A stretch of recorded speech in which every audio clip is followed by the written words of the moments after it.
Hello friends, मटर की उन्नत सफल वैज्ञानिक खेती में आपका मोस्ट वेलकम है। और आज की इस वीडियो पर हम आपको मटर की उन्नत खेती की ए टू जेड संपूर्ण जानकारी शेयर करने वाले हैं। जैसे उन्नत किस्में, अनुकूल समय, टेम्परेचर के साथ साथ क्लाइमेट्स कंडीशन कैसी होनी चाहिए और उत्पादन, लागत, लाभ और कौन सी सावधानी रखनी चाहिए आपको मटर की खेती करते समय, और खरपतवार की रोकथाम प्लस सिंचाई पर विशेष आपको ध्यान रखना है, और खेत की तैयारी किस प्रकार करना है। स्वइंग यानी बुआई के समय जो बीज से बीज की दूरी, लाइन से लाइन, कतार से कतार की दूरी, डिस्टेंस कितना रखना है, कितना सूटेबल है, और उत्पादन बढ़ाने के लिए महत्वपूर्ण खाद का शेड्यूल, और साथ ही लगने वाले कीट फंगस को आप कैसे समय रहते नियंत्रण कंट्रोल सस्ते पर कर सकते हैं। और पीलापन है आपकी मटर की फसल पर या फिर कमजोर बढ़वार है तो उसको कैसे आप दूर कर सकते हैं, कब कौन से कीटनाशक दवाई, कौन सी फंगीसाइड और कौन सी टॉनिक को स्प्रे करना चाहिए और क्यों करना चाहिए। साथ ही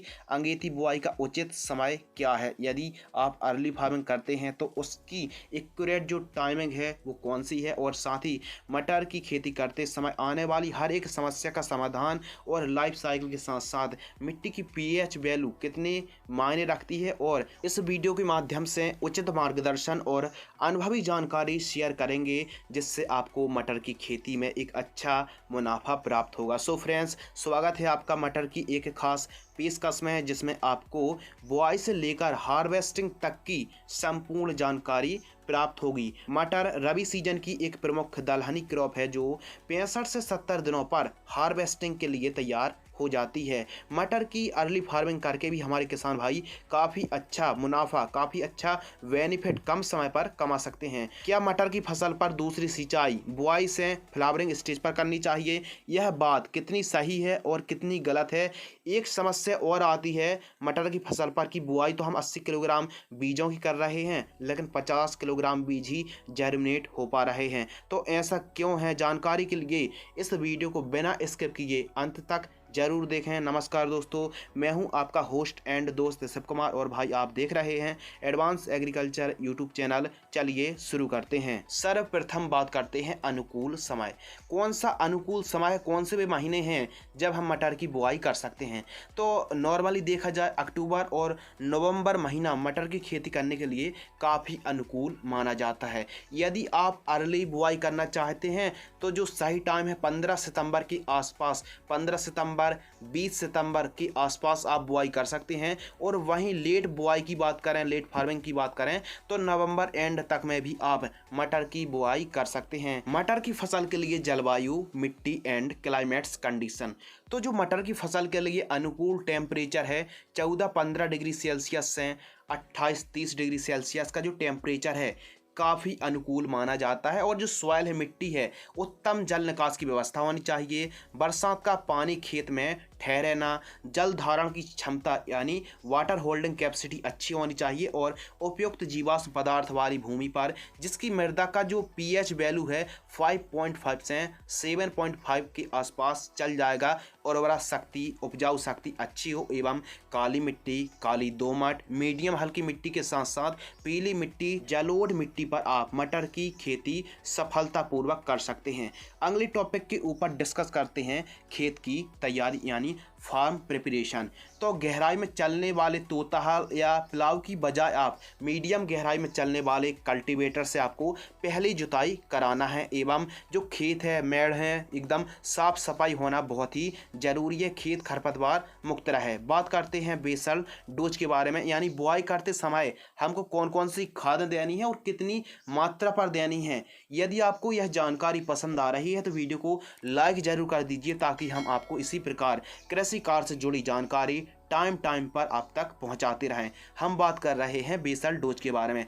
तो जो आपको इस वीडियो के माध्यम से स्टेप बाय स्टेप जानकारी प्रदान की जा रही है, यह जानकारी पर एकड़, प्रति एकड़ की दर से प्रदान की जा रही है। तो जो बेसल डोज है, जब खेत की तैयारी आप कर रहे हैं तो 3 से 4 ट्राली देसी गोबर की खाद लेना है, और 100 kilogram SSP single super phosphate fertilisers को लेना है, 100 किलोग्राम पाउडर फॉर्म वाली, और 30 किलोग्राम MOP पोटास 60% वाली। यदि आपके खेतों पर दीमक की या फिर व्हाइट ग्रब या फिर जड़ संबंधित कोई रोगों का, कोई कीटों का प्रकोप देखने के लिए मिलता है तो आप फिप्रोनिल 0.3% रिजेंट GR दानेदार कीटनाशक को भी 5 किलोग्राम इसी डोज के साथ, इसी कॉम्बिनेशन के साथ खेत में बिखेर कर रोटोवेटर से आप खेत को समतल करा दीजिए। अब DAP का प्रयोग हम बुआई के समय करने वाले हैं। जब हम बीजों की बुआई करेंगे तो बीजों के साथ मिक्स करके सीडल विधि से हम बुआई करने वाले हैं। तो बात करते हैं अगले टॉपिक के बारे में, उन्नत किस्में जिनका उत्पादन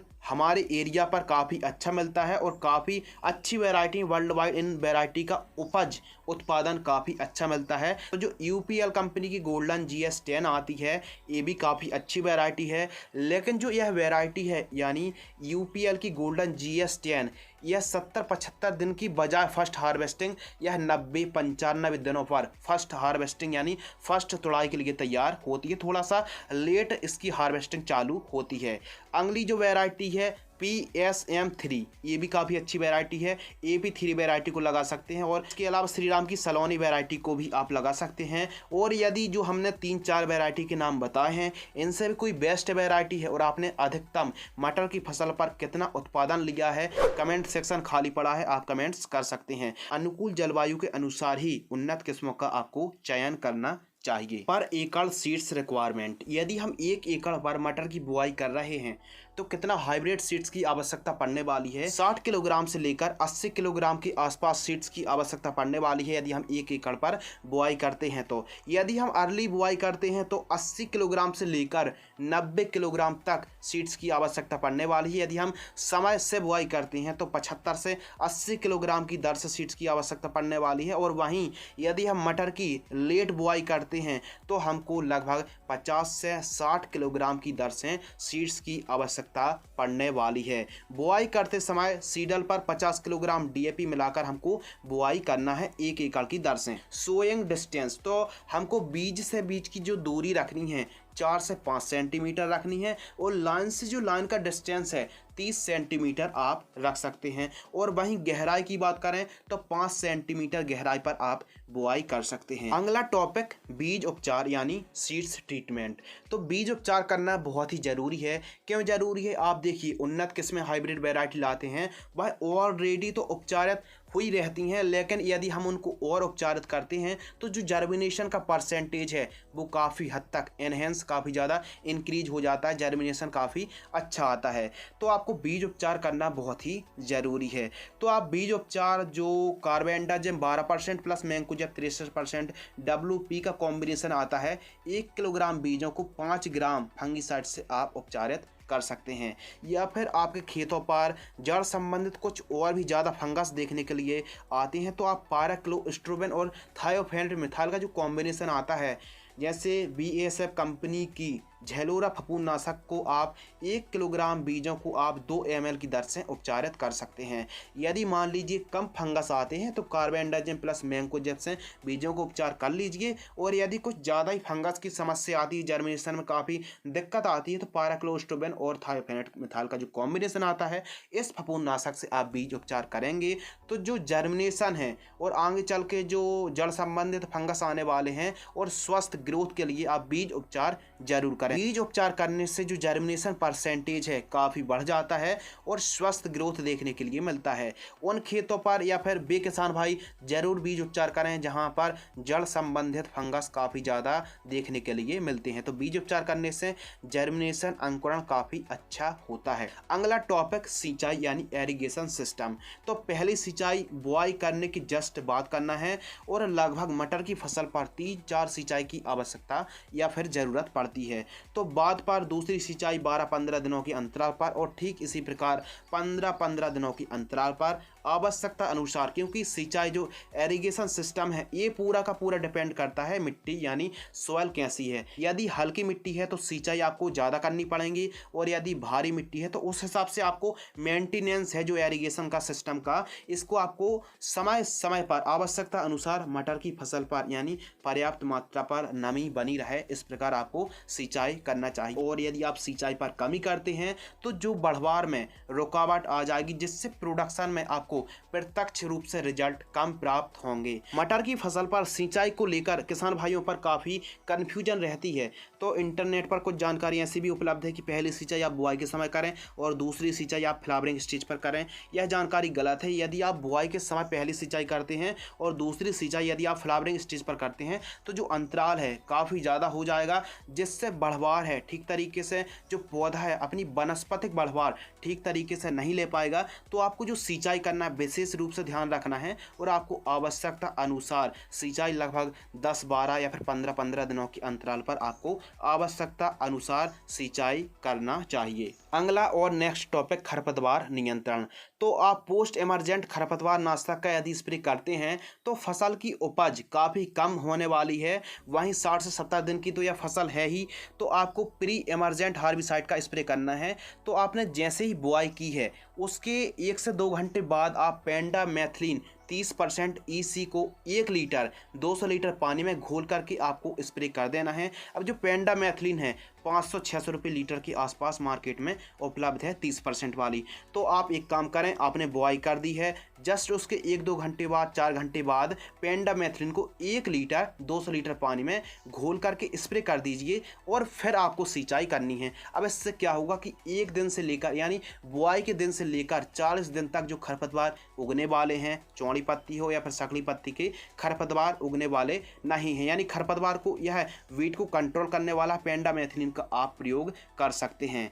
फिर आपको सिंचाई करना है। जो खरपतवार हैं वह आपकी मटर की फसल पर नहीं उगेंगे, जिससे आपकी मटर की फसल का उपज और उत्पादन खरपतवार की वजह से काफ़ी हद तक कमज़ोर हो जाता है, तो वो काफ़ी ज़्यादा बढ़ जाएगा। अगले टॉपिक के ऊपर बात करते हैं स्प्रे शेड्यूल, जो काफ़ी ज़्यादा इम्पोर्टेंट है और काफ़ी ज़्यादा महत्वपूर्ण है। अब मटर की फसल पर कई प्रकार के कीट और कई प्रकार के फंगस आते हैं और भी कई प्रकार की ऐसी समस्या आती है जैसे माहू, एफिड, लीफ माइनर, काली मस्सी। इसके अलावा फली छेदक इल्ली का प्रकोप देखने के लिए मिलता है एवं रस्ट, लीफ स्पॉट, पाउडरी मिल्ड्यूट के साथ साथ डंपिंग ऑफ की समस्या आती है और कॉला रोड के साथ साथ पॉड ब्लाइट की भी समस्या देखने के लिए मिलती है। तो हम इस वीडियो के माध्यम से जो आपको स्प्रे बताने वाले हैं, आप कीटों को और पेस्ट के साथ साथ सही प्रकार के फंगस को आप मैनेजमेंट कर सकते हैं। तो फर्स्ट स्प्रे हमको कब करना है और कौन कौन सी कीटनाशक और कौन कौन सी फंगिसाइड को लेना है, तो जब हमारी मटर की फसल बुआई से 20 से 25 दिन की होती है तो हमको 15 लीटर पानी में एसीफेट और इमिडाक्लोप्रिड का जो कॉम्बिनेशन आता है WP फॉर्म में, कीटनाशक को 35 ग्राम लेना है और इसके साथ एक फफूंदनाशक मिक्स करना है, मैंकोजेब 75%, WP फंगिसाइड को 40 ग्राम लेना है और सिजेंटा कंपनी की क्वांटिस यानी एक हम बायो स्टिमुलेंट ले रहे हैं 40 ml और स्टिकर मिलाकर हम 15 लीटर पानी की दर से स्प्रे करने वाले हैं। ये था फर्स्ट स्प्रे। सेकंड स्प्रे, तो जब हमारी मटर की फसल 40 से 50 दिन की होती है तब हम दूसरा स्प्रे करने वाले हैं।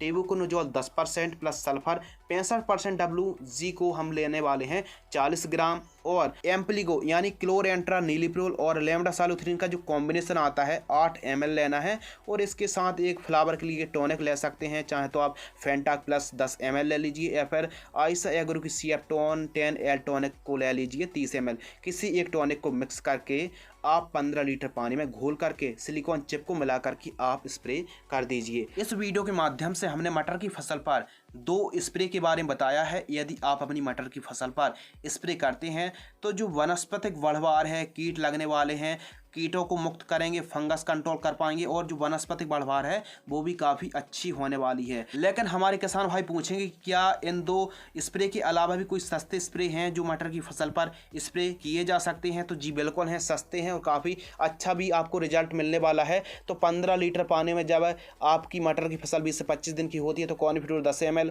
साफ ले सकते हैं 40 ग्राम और NPK घुलनशील खाद 19 60 ग्राम 15 लीटर पानी में घोल करके आप स्प्रे कर सकते हैं। सेकेंड स्प्रे, तो जब मटर की फसल 40 से 50 दिन की होती है तो टाटा की ताकत 40 ग्राम, फेंटाक प्लस टॉनिक 10 ml 15 लीटर पानी में घोल करके आप स्प्रे कर दीजिए।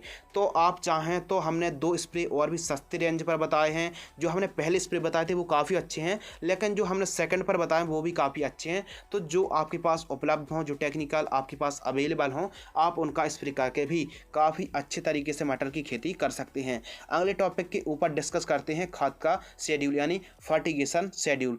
तो मटर मटर की फसल पर भी सल्फर की अधिक आवश्यकता पड़ती है। देखिए, नाइट्रोजन, फास्फोरस, पोटास की तो आवश्यकता पड़ती ही है, लेकिन मटर की फसल पर सल्फर की भी आवश्यकता पड़ने वाली है। तो हमने जब बुआई कर रहे थे, खेत की तैयारी कर रहे थे, तो उसी समय हमने सिंगल सुपर फास्फेट खाद का प्रयोग किया था, जिसमें काफ़ी हद तक सल्फर की पूर्ति हो गई है। लेकिन हम खाद के शेड्यूल पर सल्फर का भी प्रयोग करने वाले हैं, जिससे उपज उत्पादन काफ़ी ज़्यादा बढ़ जाए। तो फर्स्ट खाद का जो डोज है 25 से 30 दिन की होती है। तो मटर की फसल पर 45 किलोग्राम यूरिया, 5 किलोग्राम सूक्ष्म पोषक तत्व युक्त खाद 5 किलोग्राम और 5 किलोग्राम सल्फर जो 90% WDG फार्म में आती है 5 किलोग्राम, इन तीनों को मिक्स करके जड़ों के पास देकर सिंचाई कर दीजिए। केवल एक खाद की आवश्यकता है। लेकिन यदि आप अपनी मटर की फसल पर 2 खादों को देना चाहते हैं, 2 डोज को देना चाहते हैं, तो पहला डोज जब आपकी मटर की फसल 15 से 20 दिन की होती है तो 25 किलोग्राम यूरिया और 5 किलोग्राम सल्फर को प्रति एकड़ की दर से जड़ों के पास देकर सिंचाई कर सकते हैं। और सेकंड खाद 30 से 35 दिन की मटर की फसल होती है तो यूरिया 25 किलोग्राम और 8 किलोग्राम सागरिका, इन दोनों को मिक्स करके जड़ों के पास देकर सिंचाई कर सकते हैं। अब आप चाहें तो एक डोज को दे सकते हैं 25 से 30 दिन, या फिर उसी डोज को डिवाइड कर सकते हैं 2 भागों पर, यानी 15 से 20 दिन फर्स्ट डोज और सेकंड डोज 30 से 35 दिन। जो आपको अच्छा लगे, सस्ता समझ में आए, आप वो काम कर सकते हैं। बात करते हैं मार्केटिंग रेट। तो मटर का जो रेट है यह आवकों पर निर्भर करता है। कभी कभी हमको काफ़ी अच्छा रेट मिल जाता है, जैसे 20 रुपये केजी, 30 रुपये केजी, 40 रुपये केजी। तो यह आवकों पर और क्वालिटी पर काफ़ी ज़्यादा डिपेंड रहने वाला है। तो यदि आप मटर की अर्ली फार्मिंग करते हैं तो काफ़ी अच्छा आपको फ़ायदा होने वाला है। बात करते हैं उत्पादन। तो आप एक एकड़ में 35 से 36 क्विंटल प्रति एकड़ की दर से उत्पादन निकाल सकते हैं। यदि हमने जिस प्रकार बताया है, शेड्यूल बताया है, स्प्रे शेड्यूल बताया है, यह उत्पादन और भी बढ़ सकता है। और यदि आपकी मिट्टी थोड़ी सी कमज़ोर है या फिर आपने देख रेख सही तरीके से खाद का शेड्यूल नहीं चलाया है, तो जो उत्पादन हम बता रहे हैं यह घट भी सकता है। अब बात करते हैं प्रॉफिट के बारे में। तो मान लीजिए उत्पादन 35-36 क्विंटल एकड़ के हिसाब से होता है, 30 क्विंटल को ही पकड़ लेते हैं, तो आपको यदि 30 रुपये केजी का रेट मिल जाता है तो आप 90,000 रुपये एक एकड़ से कमा सकते हैं। यदि मान लीजिए 25 का रेट मिल गया तो 75,000, या फिर यदि मान लीजिए 20 का ही रेट मिल गया तो 60,000 रुपये तक आप एक एकड़ से कमा सकते हैं। और यदि कहीं 15 का ही रेट मिला तो आप एक एकड़ से लगभग 45,000 रुपये के आसपास कमा सकते हैं। सभी लागत को निकाल कर भी हम कह सकते हैं कि आप बड़े ही आसानी से 60 से 70,000 रुपये आप एक एकड़ से कमा सकते हैं। यदि आप मटर की बुआई 10 एकड़ पर करते हैं तो कैलकुलेशन तो 7 लाख बता रहा है, वैसे आप बड़े ही आसानी से 5 लाख रुपए भी आप 2-2.5 महीने पर कमा सकते हैं, जो काफ़ी अच्छी बात है। यानी कम दिनों की ये फसल है हरे मटर की, और आप कम से कम समय पर भी काफ़ी अच्छा मुनाफा कमा सकते हैं। जिस प्रकार हमने आपको जानकारी शेयर की है, यदि इस प्रकार करते हैं तो लगभग आपको 15,000-12,000 रुपये के आसपास आपको एक एकड़ का खर्च आने वाला है। बात करते हैं फर्स्ट हार्वेस्टिंग यानी पहली तुड़ाई। तो जो तुड़ाई है फर्स्ट, ये काफ़ी ज़्यादा वैरायटी पर डिपेंड, काफ़ी ज़्यादा निर्भर करती हैं। कुछ ऐसी वैरायटी हैं जो 100 से 110 दिन में तैयार होती हैं, जैसे गोल्डन GS10 है, या फिर कुछ ऐसी अर्ली वैरायटी भी हैं जो 60-65 दिनों पर तुड़ाई के लिए तैयार हो जाती हैं। तो यह वैरायटी पर ही डिपेंड करती है। और यदि लाइफ साइकिल की बात करें तो 2 से 3 महीने की यह टोटल फसल है। मटर की अर्ली बुआई करके भी आप उसी खेत पर गेहूँ को टाइम से बो सकते हैं। कुछ जो तुड़ाई है हार्वेस्टिंग है, कई स्थानों पर 2 तुड़ाई, कई स्थानों पर 3 तुड़ाई। ये जो तुड़ाई है हार्वेस्टिंग टोटल 3 या फिर 2, यह वैरायटी पर काफ़ी ज़्यादा डिपेंड करती हैं। कुछ ऐसी वैरायटी होती हैं जो 2 तुड़ाई के बाद एकदम साफ करना पड़ता है खेत को, और कुछ ऐसी भी वैरायटी हैं जिनको आप 3 तुड़ाई भी ले सकते हैं। यदि पीलापन की समस्या आ रही है तो कुछ नहीं करना, आपको प्रॉपर खाद का डोज चलाना है और सिंचाई टाइम से मेंटेनेंस सुधार के रखना है। मटर की अगेती खेती करने से आपको काफ़ी अच्छा मुनाफा, काफ़ी अच्छा आपको रेट मिल सकता है। तो फ्रेंड्स, आज की इस वीडियो पर हमने मटर की उन्नत सफल खेती की step by step A to Z जानकारी शेयर की। यदि आपको यह वीडियो पसंद आती है तो वीडियो को किसान हित पर लाइक, शेयर, सब्सक्राइब जरूर करें। अधिक जानकारी के लिए आप हमारी वेबसाइट advanceagriculture.in पर भी विजिट कर सकते हैं। फेसबुक पेज को लाइक कर सकते हैं, इंस्टाग्राम पर भी आप हमें फॉलो कर सकते हैं, शिव कुमार 095। तो मैं आपका होस्ट एंड दोस्त शिव कुमार, मिलते हैं कुछ और इसी प्रकार A to Z और ज्ञानवर्धक, इंटरेस्टिंग, नॉलेजेबल खेती किसानी से जुड़ी जानकारी के साथ। तब तक के लिए धन्यवाद, नमस्कार, जय हिंद।